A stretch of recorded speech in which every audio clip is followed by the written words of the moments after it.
साथियों, संस्कार सभी समाजों में पाए जाते हैं। ईसाइयों में संस्कार हैं परंतु केवल धार्मिक, आर्यों में भी संस्कार केवल धार्मिक थे।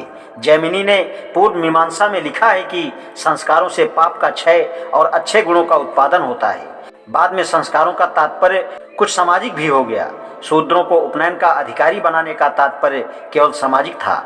जब सबको उपनयन का अधिकार प्राप्त था तब उसका महत्व सामाजिक नहीं था। जब शूद्रों से यह अधिकार छिन गया तब उपनयन करना श्रेष्ठता की निशानी समझा जाने लगा। इससे शूद्र अन्य 3 वर्णों को अपने से श्रेष्ठ और 3 वर्ण शूद्रों को अपने से नीच मानने लगे। इससे शूद्रों का अधःपतन हुआ। अब उपनयन के अन्य परिणामों की ओर ध्यान दीजिए। पूर्व मीमांसा गंगानाथ का कृत पूर्व मीमांसा पृष्ठ 171 से 72 में लिखा है कि सब जायदाद यज्ञ करने के लिए है, अर्थात जायदाद रखने का अधिकार उसी को है जिसे यज्ञ करने का अधिकार है। यज्ञ वही कर सकता है जिसका उपनयन हुआ हो। चूंकि शूद्र को उपनयन का अधिकार नहीं है, अतः उसे जायदाद रखने का भी अधिकार नहीं है। पूर्व मीमांसा का दूसरा नियम यह है कि यज्ञ वैदिक मंत्रों ही से हो सकता है, इसलिए यज्ञ करने वाला वेद पाठ ही होना चाहिए। वेद पाठ अर्थात ज्ञान का अधिकारी वही है जिसका उपनयन हुआ हो। चूंकि शूद्र का उपनयन नहीं हो सकता, अतएव वह विद्या भी नहीं पढ़ सकता। इस प्रकार शूद्रों के लिए जायदाद प्राप्त करना और विद्या अध्ययन करना दोनों का मार्ग बंद हो गया। उपनयन का आर्यों में यह महत्व है, अतएव ब्राह्मणों ने शूद्रों को उपनयन का अनाधिकारी बनाकर उसे मूर्ख और निर्धन बना दिया। ब्राह्मणों ने कहा कि शूद्र शमशान भूमि के समान है। ब्राह्मणों ने शूद्रों को मूर्ख और निर्धन बनाकर सचमुच शमशान भूमि बना दिया। ब्राह्मण दूसरों को उपनयन से वंचित रख सकते हैं, यद्यपि यह अधिकार कहीं पर खुले तौर से तो दिया दिखाई नहीं देता, तथापि यह कोई इस बात की शंका उठाए कि ब्राह्मण किसी को कैसे उपनयन से वंचित कर सकता है। अधोगत 2 बातें ध्यान में रखने से ऐसी शंका दूर हो जाएगी।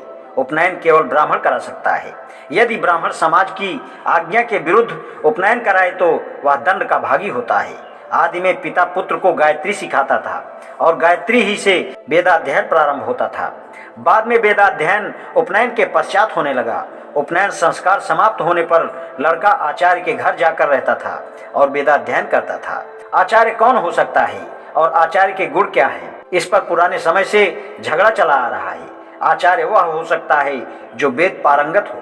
आपस्तंभ धर्मसूत्र 1.1.1.11 काड़े पृष्ठ 324 के अनुसार यदि कोई आचार्य जो वेद न पढ़ा हो किसी शिष्य को पढ़ाता है तो आचार्य अंधकार में पढ़ता है और शिष्य भी अंधकार में पढ़ता है। उसी धर्मसूत्र के 12वें-13वें सूत्र में लिखा है कि उपनयन वह आचार्य करावे जो विद्वान हो, जिसके वंश में विद्या अध्ययन परंपरा से चली आई हो और जो शांत हो।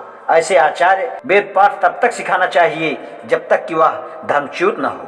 व्यास ने कहा कि आचार्य को ऐसा होना चाहिए जो वेद जानता हो, धर्म जानता हो, अच्छे वंश में पैदा हुआ हो, पवित्र हो, श्रोत्रिय हो और आलसी ना हो।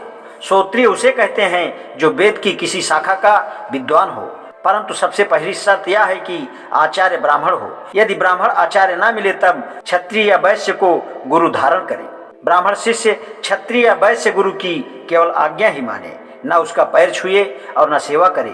आपस्तंभ धर्मसूत्र 2.2.4.25 से 28, गौतम धर्मसूत्र 7.1 से 3, बौधायन धर्मसूत्र 1.2.40 से 42, मनुस्मृति 2.241 आदि में इसका कोई भेद नहीं था कि वेद कौन पढ़ाए, परंतु बहुत जल्द केवल ब्राह्मणों को ही यह अधिकार मिल गया।